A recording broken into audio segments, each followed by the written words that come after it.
എറണാകുളം ജില്ലയിലായിരുന്നു നാടിനെ നടുക്കിയ സംഭവം അരങ്ങേറിയത്. രാത്രി 8 മണി പിന്നിട്ടിട്ടും അങ്കമാലി സൂപ്പർ മാർക്കറ്റിൽ ജോലിക്കായി പോയ ആതിര മടങ്ങിയെത്താത്തതിൽ സംശയം തോന്നിയ ഭർത്താവ് സനിൽ എന്ത് ചെയ്യണമെന്നറിയാതെ വീടിന് പുറത്ത് റോഡിൽ കാത്തു നിൽക്കുന്നതിനിടയിലായിരുന്നു ഭാര്യ ആതിരയുടെ മൊബൈലിലേക്ക് വിളിച്ചു നോക്കിയത്. വിളിച്ചു നോക്കിയപ്പോൾ ഫോൺ റിംഗ് ചെയ്യുന്നത് ഫോണിലൂടെ അല്ലാതെയും സനിലിന് കേൾക്കാൻ കഴിഞ്ഞു. വീടിനകത്തു നിന്നാണ് ഫോൺ റിംഗ് ചെയ്യുന്നതെന്ന് മനസ്സിലാക്കിയ സനിൽ അതിവേഗം തന്നെ ബെഡ്റൂമിലെത്തി മൊബൈൽ ഫോൺ നോക്കി. ആതിര മൊബൈൽ ഫോൺ കൊണ്ടുപോകാതെയാണ് അന്ന് ജോലിക്ക് പോയിരിക്കുന്നതെന്ന് മനസ്സിലാക്കിയ സനിൽ വേഗത്തിൽ തന്നെ വീട് പൂട്ടി പുറത്തിറങ്ങി. രാവിലെ ഏകദേശം 8:30 മണിയോടുകൂടി കാലടിക്ക് സമീപമുള്ള ബസ് സ്റ്റോപ്പിൽ ആതിരയെ സനിൽ തന്നെയാണ് കൊണ്ടുപോയി വിട്ടത്. അവിടെ നിന്നുമാണ് അങ്കമാലിക്കുള്ള ബസ്സിൽ ആതിര കയറി പോകാറുള്ളത്. കാലടിയിൽ ആതിര സ്ഥിരമായി ഇറങ്ങാറുള്ള സ്റ്റോപ്പിലെത്തിയ സനിൽ അവിടെയുള്ള ആളുകളോടും സമീപത്തുള്ള കടക്കാരോടുമൊക്കെ ആലുവയിൽ നിന്നുള്ള ബസ് പോയോ എന്ന് അന്വേഷിച്ചപ്പോൾ ബസ് പോയിട്ട് അരമണിക്കൂർ പിന്നിട്ടു എന്നാണ് അറിയാൻ കഴിഞ്ഞത്. ജോലി തിരക്ക് കാരണം കടയിൽ നിന്നിറങ്ങാൻ വൈകിയത് കൊണ്ട് ആതിരയ്ക്ക് ബസ് കിട്ടാതെ ഇരുന്നതാകുമെന്ന് കരുതി സനിൽ അങ്കമാലിയിലുള്ള സൂപ്പർ മാർക്കറ്റിലേക്ക് പോകാൻ തന്നെ തീരുമാനിച്ചു. സൂപ്പർ മാർക്കറ്റിലെത്തി ആതിരയെക്കുറിച്ച് അന്വേഷിച്ചപ്പോൾ ഞെട്ടിക്കുന്ന ഒരു വിവരമാണ് സനിലിന് ലഭിച്ചത്. ആതിര അന്നേ ദിവസം ജോലിക്ക് വന്നിട്ടില്ല എന്ന് അവിടെയുള്ള സ്റ്റാഫുകൾ സനിലിനെ അറിയിച്ചു. വീട്ടിൽ നിന്ന് ജോലിക്കെന്ന് പറഞ്ഞു പോയ ആതിര എവിടെ പോയി എന്ന് സനിലിന് സംശയം തോന്നി. അതോടൊപ്പം തന്നെ ആതിരയെ ഇതുവരെ കാണാത്തതിൽ സനിലിന് ഭയവും തോന്നി. ആതിര ഒരു പക്ഷേ തന്റെ വീട്ടിലേക്ക് പോയി കാണുമെന്ന് കരുതി ആതിരയുടെ വീട്ടിലേക്ക് സനിൽ വിളിച്ചെങ്കിലും ആതിര അവിടെ എത്തിയിട്ടില്ല എന്ന മറുപടിയാണ് ആതിരയുടെ മാതാപിതാക്കൾ പറഞ്ഞത്. ആതിരയുടെ മൊബൈൽ ഫോൺ സനിലിന്റെ കൈവശം ഉള്ളതുകൊണ്ട് തന്നെ ആതിരയുടെ ബന്ധുക്കളെയും സുഹൃത്തുക്കളെയും ഒക്കെ സനിൽ വിളിച്ചു നോക്കിയെങ്കിലും അവരാരും ആതിരയെ കണ്ടിട്ടില്ല എന്നുള്ള മറുപടിയാണ് പറഞ്ഞത്. അത്യാവശ്യമായി എവിടേക്കെങ്കിലും പോകേണ്ടി വന്നിട്ടുണ്ടെങ്കിൽ ആതിര ഇപ്പോൾ വീട്ടിൽ മടങ്ങിയെത്തിയിട്ടുണ്ടാകാൻ സാധ്യതയുണ്ടെന്ന് സനിലിന് തോന്നി. വളരെ പ്രതീക്ഷയോടുകൂടി സനിൽ കാലടിയിലുള്ള തന്റെ വീട്ടിലേക്ക് തിരിച്ചു. വീട്ടിലെത്തിയെങ്കിലും ആതിരയെ കണ്ടില്ല.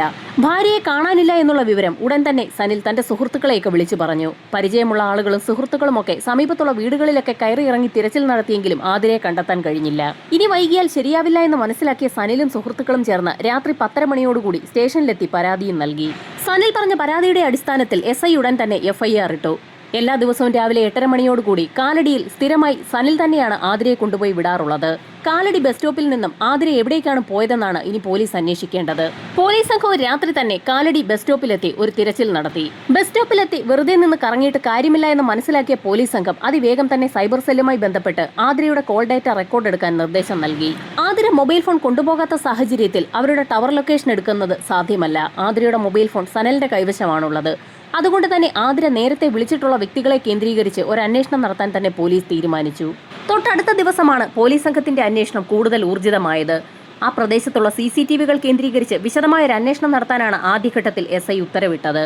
കാലടി അങ്കമാലി ഭാഗത്തുള്ള മുഴുവൻ CCTV വിഷ്വൽസും കേന്ദ്രീകരിച്ച് ഒരു അന്വേഷണം നടത്താൻ തീരുമാനിച്ചു.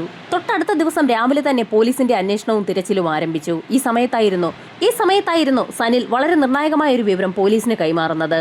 ആതിരയെ കാണാതായ ദിവസം രാത്രി തിരികെ വീട്ടിലേക്കെത്തിയ സനിൽ വീടിനുള്ളിലേക്ക് ഒരു തിരച്ചിൽ നടത്തിയപ്പോൾ അലമാരയിൽ വെച്ചിട്ടുണ്ടായിരുന്ന 5 പവനോളം തൂക്കം വരുന്ന സ്വർണ്ണാഭരണങ്ങൾ കാണാനില്ല എന്നുള്ള കാര്യം സനിൽ തിരിച്ചറിഞ്ഞു. തലേ ദിവസം രാവിലെ ജോലിക്ക് പോകുന്നതിനായി ആതിരയെ ബസ് സ്റ്റോപ്പിൽ കൊണ്ടുവിട്ടത് സനിൽ തന്നെയാണ്. എന്നാൽ ആ സമയത്ത് അങ്ങനെ ഒരു ആഭരണം ആതിര ധരിച്ചിരുന്നില്ല. ധരിക്കാത്ത ആഭരണം അലമാരയിൽ നിന്നും ആതിര എന്തിനാണ് എടുത്തുകൊണ്ട് പോയതെന്ന് സനിലിന് സംശയം തോന്നി. അക്കാര്യം സനിൽ ഉടൻ തന്നെ പോലീസിനെ അറിയിക്കുകയും ചെയ്തു. ആ വിവരത്തിന്റെ അടിസ്ഥാനത്തിൽ പോലീസ് സംഘം അങ്കമാലിയിലുള്ള സൂപ്പർ മാർക്കറ്റിലേക്ക് തന്നെയാണ് പോയത്. സൂപ്പർ മാർക്കറ്റിലുള്ള സ്റ്റാഫുകളെ ഓരോരുത്തരെയായി പോലീസ് സംഘം ചോദ്യം ചെയ്തു. അങ്ങനെ ചോദ്യം ചെയ്യുന്നതിനിടയിൽ സൂപ്പർ മാർക്കറ്റിന്റെ ഉടമ തന്നെയാണ് വളരെ നിർണായകമായ ഒരു കാര്യം പോലീസിനെ അറിയിച്ചത്. ഏകദേശം 10 ദിവസങ്ങൾക്ക് മുൻപ് ആ സൂപ്പർ മാർക്കറ്റിലെ ജോലി താൻ അവസാനിപ്പിക്കുമെന്നുള്ള കാര്യം ഉടമയെ ആതിര അറിയിച്ചിരുന്നു. എന്നാൽ ജോലി അവസാനിപ്പിച്ചു പോകുന്നത് എന്തിനാണെന്നുള്ള കാര്യം മാത്രം ആതിര വ്യക്തമാക്കിയിരുന്നില്ല. സൂപ്പർ മാർക്കറ്റിലെ ജോലി ഉപേക്ഷിക്കാൻ ആതിര നേരത്തെ തന്നെ തീരുമാനിച്ചിട്ടുണ്ടായിരുന്നു. അതുമാത്രവുമല്ല, ആതിരയെ കാണാതാകുന്ന സമയത്ത് വീട്ടിലെ അലമാരയിൽ സൂക്ഷിച്ചിരുന്ന 5 പവൻ സ്വർണ്ണാഭരണവും നഷ്ടമായിരിക്കുകയാണ്. ഇതിൽ സംശയം തോന്നിയ പോലീസ് സംഘം ഭർത്താവ് സനിലിനെ വീണ്ടും വിളിച്ചു വരുത്തി ചോദ്യം ചെയ്തു. സനിലും ആതിരയും തമ്മിൽ എന്തെങ്കിലും വഴക്കുണ്ടായിട്ടുണ്ടോ എന്നായിരുന്നു പോലീസിന് അറിയേണ്ടിയിരുന്നത്. എന്നാൽ തങ്ങൾ തമ്മിൽ യാതൊരുവിധ വഴക്കും ഉണ്ടായിട്ടില്ല എന്ന് സനിൽ പോലീസിന് മൊഴി നൽകി. എന്നാൽ സൂപ്പർ മാർക്കറ്റിലെ ജോലി ഉപേക്ഷിക്കുന്ന കാര്യം ആതിര തന്നോട് സൂചിപ്പിച്ചിരുന്നു എന്നും അവൾക്ക് ആ ജോലിയിൽ താല്പര്യമില്ലായിരുന്നു എന്നുള്ള കാര്യം സനിൽ പോലീസിനെ അറിയിക്കുകയും ചെയ്തു. സനിലിന്റെ മൊഴി വിശദമായി രേഖപ്പെടുത്തിയ പോലീസ് സംഘം കാലടി ബസ് സ്റ്റോപ്പിന് സമീപത്തുള്ള CCTV വിഷ്വൽസ് കളക്ട് ചെയ്യുന്നതിന് ഒരു സംഘം പോലീസുകാർക്ക് നിർദ്ദേശം നൽകി. ബസ് സ്റ്റോപ്പിന് സമീപത്തുള്ള മുഴുവൻ വിഷ്വൽസും ശേഖരിച്ച പോലീസ് സംഘം അവയോരോന്നായി പരിശോധിച്ചു തുടങ്ങി. കാലടി ബസ് സ്റ്റോപ്പിൽ നിന്നും ആതിര അങ്കമാലിയിലേക്ക് കയറിപ്പോകുന്നതിന്റെ ഒരു വിഷ്വൽസ് പോലും പോലീസിന് ലഭിച്ചില്ല. എന്നാൽ ആതിരയെ ആ സ്റ്റോപ്പിൽ തന്നെ ഇറക്കി വിട്ടു എന്ന് സനൽ നേരത്തെ തന്നെ പോലീസിന് മൊഴി നൽകിയിട്ടുണ്ട്. സനലിന്റെ മൊഴിയെ ശരിവെക്കുന്ന തരത്തിലാണ് അവിടെയുള്ള ഓട്ടോക്കാരും മൊഴി നൽകിയിരിക്കുന്നത്.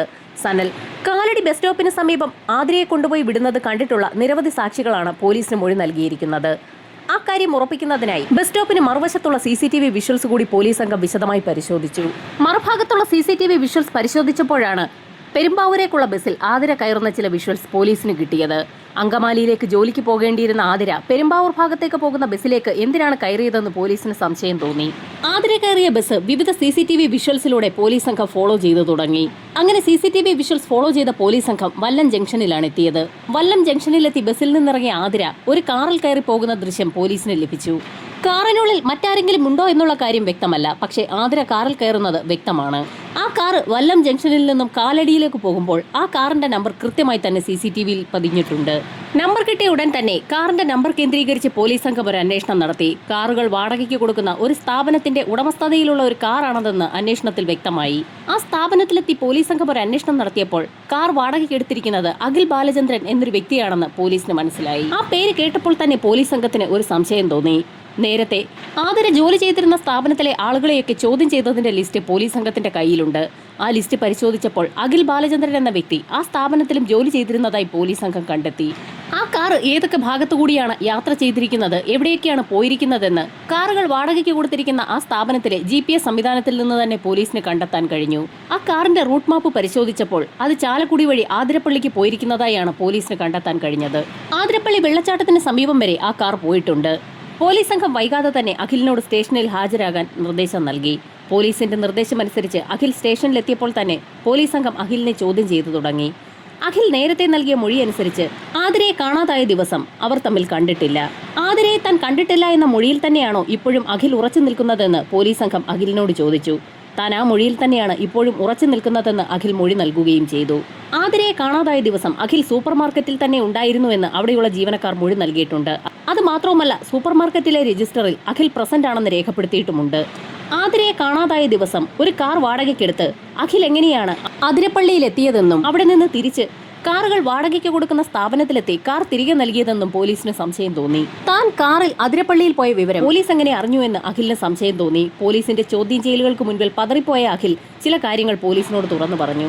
ആതിരയ്ക്ക് അതിരപ്പള്ളി വെള്ളച്ചാട്ടം കാണണമെന്ന് പറഞ്ഞപ്പോൾ താൻ ഒരു കാർ വാടകയ്ക്കെടുത്ത് ആതിരയെ അവിടം വരെ കൊണ്ടുപോയതാണെന്ന് അഖിൽ പോലീസിന് മൊഴി നൽകി. ആതിരയെ പല സ്ഥലങ്ങളിലും കറങ്ങാൻ കൊണ്ടുപോകാൻ അവളുടെ ഭർത്താവുണ്ടല്ലോ, പിന്നെ അഖിൽ എന്തിനു കൊണ്ടുപോകണമെന്നായിരുന്നു പോലീസിന്റെ അടുത്ത ചോദ്യം. ആ സമയത്തായിരുന്നു ഞെട്ടിക്കുന്ന ഒരു മറുപടി അഖിൽ പറഞ്ഞത്. കഴിഞ്ഞ കുറെ നാളുകളായി ആതിരയും താനും തമ്മിൽ അടുപ്പത്തിലാണെന്നുള്ള കാര്യം അഖിൽ പോലീസിനോട് തുറന്നു പറഞ്ഞു. കഴിഞ്ഞ 5 വർഷമായി അഖിൽ അങ്കമാലിയിലുള്ള സൂപ്പർ മാർക്കറ്റിൽ ജോലി ചെയ്യുകയാണ്. ആതിരയാകട്ടെ ആ സൂപ്പർ മാർക്കറ്റിൽ ജോലി ചെയ്യാൻ തുടങ്ങിയിട്ട് 5 മാസങ്ങൾ മാത്രമേ ആയിട്ടുള്ളൂ. ജോലിയിൽ കയറി അധിക നാളാകുന്നതിന് മുൻപ് തന്നെ ആതിരയും അഖിലും തമ്മിൽ അടുപ്പത്തിലായി. വിവാഹിതനായ അഖിൽ അങ്കമാലിയിൽ തന്നെ ഒരു വീടെടുത്ത് താമസിക്കുകയാണ്. ആതിരയുമായുള്ള അടുപ്പം വർദ്ധിച്ചു വന്നതോടുകൂടി സ്ഥാപനത്തിൽ നിന്ന് പലപ്പോഴും ലീവ് എടുത്ത് പുറത്തൊക്കെ ഇരുവരും കറങ്ങാൻ പോകുന്നത് പതിവായിരുന്നു. പകൽ കറങ്ങാൻ പോയാലും കൃത്യസമയത്ത് ഇരുവരും അവരവരുടെ വീടുകളിലേക്ക് എത്താറുമുണ്ട്. പതിവ് പോലെ ആതിരപ്പള്ളി വരെ കറങ്ങാൻ പോകാനാണ് അന്നും അവർ തീരുമാനിച്ചത്. ഇരുവരും അതിരപ്പള്ളിയിലെത്തി വെള്ളച്ചാട്ടമൊക്കെ കണ്ട ശേഷം ഇരുവരും തിരികെ മടങ്ങിയപ്പോഴാണ് വെറ്റിലപ്പാറയ്ക്ക് സമീപമെത്തിയപ്പോൾ ആതിര സ്ഥിരമായി പോകാറുണ്ടായിരുന്ന കാലടി വഴിയുള്ള ബസ് അതുവഴി കടന്നു പോകുന്നത് കണ്ടത്. വെറ്റിലപ്പാറയിൽ ഇറങ്ങി അങ്കമാലി വഴിയുള്ള ആ ബസ്സിൽ ആതിര കയറി പോയി എന്നും അഖിൽ പോലീസിന് മൊഴി നൽകി. കാലടിയിലുള്ള ബസ് സ്റ്റോപ്പിൽ ആതിരയുടെ ഭർത്താവ് സനിൽ വന്ന് കാത്തിരിക്കാൻ സാധ്യതയുണ്ട്. അതുകൊണ്ട് തന്നെ ആ ബസ്സിൽ കയറിയാൽ കൃത്യമായി ആ സ്റ്റോപ്പിൽ തന്നെ ഇറങ്ങാൻ ആതിരയ്ക്ക് കഴിയും. അതുകൊണ്ടാണ് ആതിര ബസ്സിൽ കയറി പോയതെന്നും അഖിൽ പോലീസുകാരോട് പറഞ്ഞു. ആതിരപ്പള്ളിയിൽ നിന്ന് വെറ്റിലപ്പാറയിലെത്തിയ ആതിര അങ്കമാലി വഴി പോകുന്ന ബസ്സിൽ കയറിയിട്ടുണ്ടോ എന്നൊന്ന് അന്വേഷിക്കാൻ തന്നെ പോലീസ് സംഘം തീരുമാനിച്ചു. അതിരപ്പള്ളിയിൽ നിന്നും കാലടി വരെയുള്ള ഒരു ലോങ് ട്രിപ്പ് ആയതുകൊണ്ട് തന്നെ അത്തരത്തിലൊരു യാത്രക്കാരി ബസ്സിൽ കയറിയാൽ കണ്ടക്ടറും ഡ്രൈവറും ഒക്കെ ശ്രദ്ധിക്കാൻ സാധ്യതയുണ്ട്. എന്നാൽ ആതിര കയറിയെന്ന് അഖിൽ പറഞ്ഞ അതേ ബസ്സിൽ കയറി പോലീസ് സംഘം അന്വേഷണം നടത്തിയെങ്കിലും അങ്ങനെ ഒരു യാത്രക്കാരി ആ ബസ്സിൽ യാത്ര ചെയ്തിട്ടില്ല എന്നുള്ള കാര്യമാണ് പോലീസിന് മനസ്സിലാക്കാൻ കഴിഞ്ഞത്. അഖിൽ പറഞ്ഞ സമയത്തിന്റെ അടിസ്ഥാനത്തിലാണ് ആ സമയത്ത് ആ റൂട്ടിലുള്ള ബസ്സുകൾ കേന്ദ്രീകരിച്ച് പോലീസ് സംഘം അന്വേഷണം നടത്തിയത്.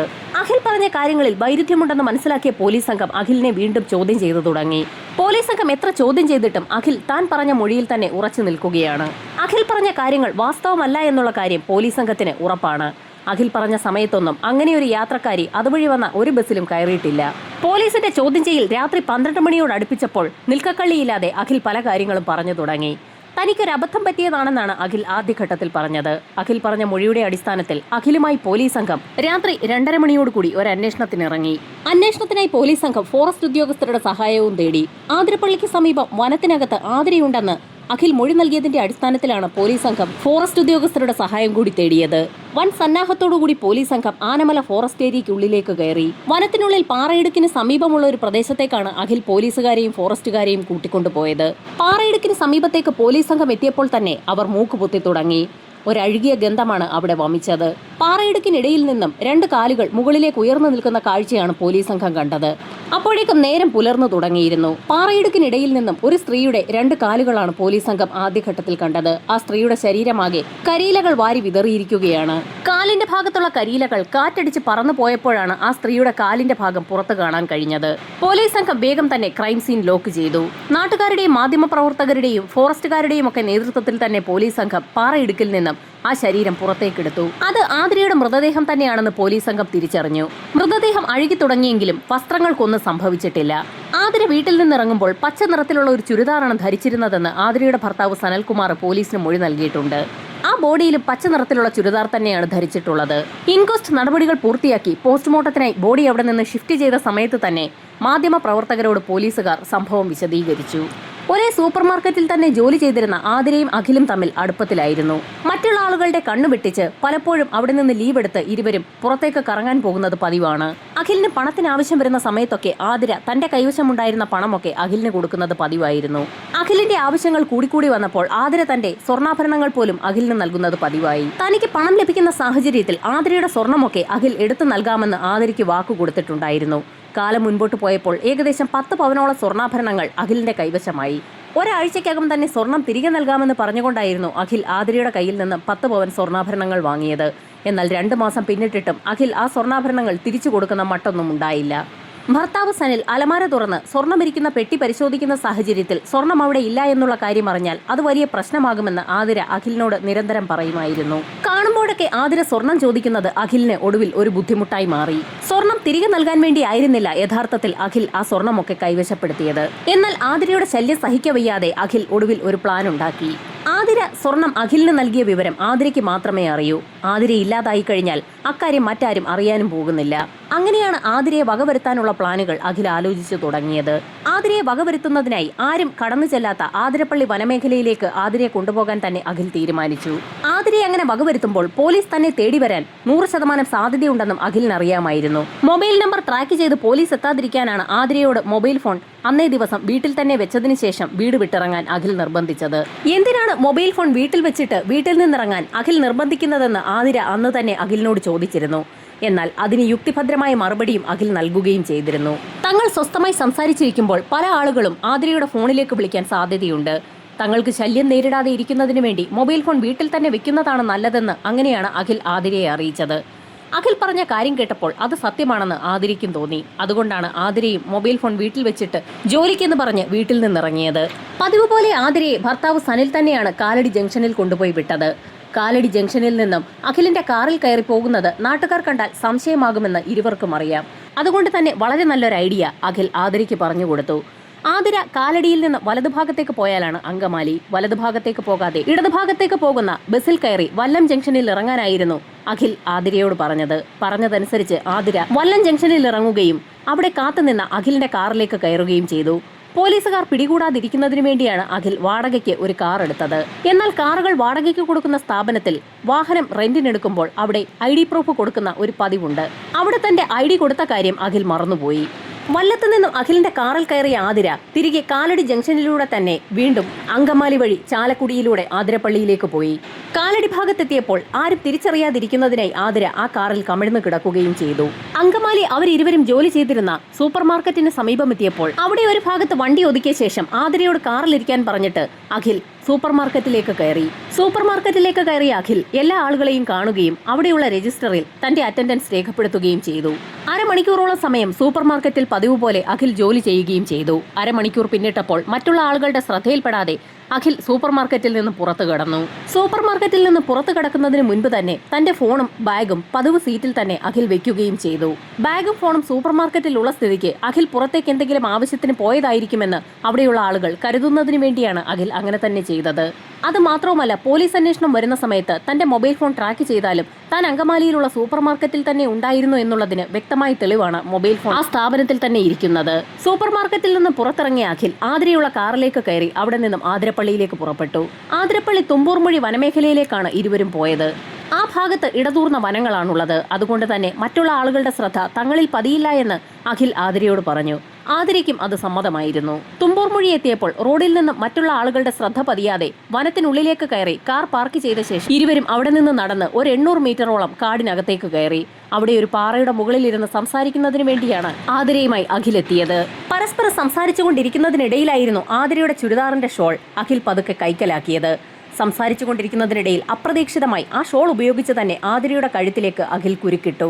വിശ്വാസം വരാതെ ആതിര അഖിലിന്റെ മുഖത്തേക്ക് തുറച്ചു നോക്കുന്നതിനിടയിൽ അഖിൽ ആ ഷോൾ മുറുക്കുകയും ചെയ്തു. ഏതാനും നിമിഷങ്ങൾക്കകം തന്നെ ആതിര നിശ്ചലയായി. തുടർന്ന് ആതിരയുടെ മരണം ഉറപ്പിക്കുന്നതിനായി അഖിൽ പല കാര്യങ്ങളും അവിടെ ചെയ്തു നോക്കി. ആതിരയുടെ മരണം ഉറപ്പിക്കുന്നതിനായി തറയിൽ മരിച്ചു കിടക്കുന്ന ആതിരയുടെ കഴുത്തിലേക്ക് അഖിൽ ഷൂ ധരിച്ച തന്റെ കാലുപയോഗിച്ച് നിരവധി തവണ ചവിട്ടി നോക്കി. എന്നിട്ടും ആതിര മരിച്ചോ എന്ന് വിശ്വാസം വരാത്ത അഖിൽ ആ ഷോൾ ഉപയോഗിച്ച് തന്നെ ആതിരയെ അവിടെ ഒരു മരത്തിൽ കെട്ടിത്തൂക്കി നോക്കി. 20 മിനിറ്റോളം അത് നീണ്ടു. ഇത്രയൊക്കെ ചെയ്തിട്ടും ആതിര അനങ്ങുന്നില്ല എന്ന് മനസ്സിലാക്കിയ അഖിൽ അവളുടെ മരണം ഉറപ്പിച്ചു. ആതിരയുടെ ശരീരത്തിലുണ്ടായിരുന്ന ബാക്കി സ്വർണ്ണാഭരണങ്ങൾ കൂടി അഖിൽ അഴിച്ചെടുത്തു. ശേഷം ആതിരയുടെ ശരീരം ആ പാറയിടുക്കിനുള്ളിൽ തള്ളി. ആ മൃതദേഹം ആരുടെയും ശ്രദ്ധയിൽപ്പെടാതിരിക്കുന്നതിന് വേണ്ടി കുറേയധികം കരിയിലകൾ ആ മൃതദേഹത്തിന് മുകളിലേക്ക് വാരിയിട്ടു. അതുവഴി ആര് കടന്നു വന്നാലും ആതിരയുടെ മൃതദേഹം ഒരു കാരണവശാലും കാണില്ല എന്ന് അഖിൽ ഉറപ്പിച്ചു. ശേഷം ആതിര അവിടേക്ക് കൊണ്ടുവന്ന അവളുടെ ബാഗുമായി അഖിൽ അവിടെ നിന്ന് സ്ഥലം വിട്ടു. യാത്രാമധ്യേ കണ്ട ഒരു പുഴയിലേക്കാണ് ആ ബാഗ് വലിച്ചെറിഞ്ഞത്. ബാഗിനൊപ്പം സൂപ്പർ മാർക്കറ്റിൽ ജോലി ചെയ്യുമ്പോൾ ഉപയോഗിക്കുന്ന കോട്ടും ഉണ്ടായിരുന്നു. ആ കോട്ടും ആ നദിയിലേക്ക് അഖിൽ വലിച്ചെറിഞ്ഞു. ചാലക്കുടിയിലെത്തിയ അഖിൽ അവിടെ ഒരു സ്ഥാപനത്തിൽ ആതിരയുടെ സ്വർണം പണയം വെച്ച് പണം വാങ്ങുകയും ചെയ്തു. കാർ വാടകയ്ക്കെടുത്ത സ്ഥാപനത്തിലേക്കാണ് പിന്നീട് അഖിൽ പോയത്. അവിടെ എത്തി കാർ തിരികെ നൽകി അതിന്റെ വാടകയും കൊടുത്ത ശേഷം തന്റെ ബൈക്കിൽ തിരികെ ജോലിസ്ഥലത്തേക്കാണ് അഖിൽ പോയത്. ഒന്നും സംഭവിക്കാത്തതുപോലെ അഖിൽ അവിടെ ജോലി ചെയ്യുകയും ചെയ്തു. ഉച്ചയ്ക്ക് ശേഷമുള്ള അറ്റൻഡൻസും അഖിൽ മാർക്ക് ചെയ്തു. ഇൻസ്റ്റഗ്രാമിൽ നിരവധി ഫോളോവേഴ്സ് ഉള്ള റീൽസ് താരം കൂടിയായ അഖിലിന്റെ അറസ്റ്റ് ഒരു ഞെട്ടലോടുകൂടിയാണ് സോഷ്യൽ മീഡിയ നോക്കിക്കണ്ടത്. അഖിലുമായി തെളിവെടുപ്പ് പൂർത്തിയാക്കിയ പോലീസ് സംഘം അഖിലിനെ മജിസ്ട്രേറ്റിന് മുൻപാകെ ഹാജരാക്കി റിമാൻഡ് ചെയ്തു. സാമൂഹ്യ മാധ്യമങ്ങൾ വഴി അഖിൽ കൂടുതൽ പെൺകുട്ടികളെയും സ്ത്രീകളെയും കെണിയിൽപ്പെടുത്തിയിട്ടുണ്ടോ എന്നും പോലീസ് അന്വേഷിച്ചു വരികയാണ്. കേസിന്റെ വിചാരണ വൈകാതെ തന്നെ ആരംഭിക്കുന്ന സാഹചര്യത്തിൽ അഖിലിനുള്ള ശിക്ഷ എന്താണെന്നുള്ളത് കാത്തിരുന്നു തന്നെ അറിയാം.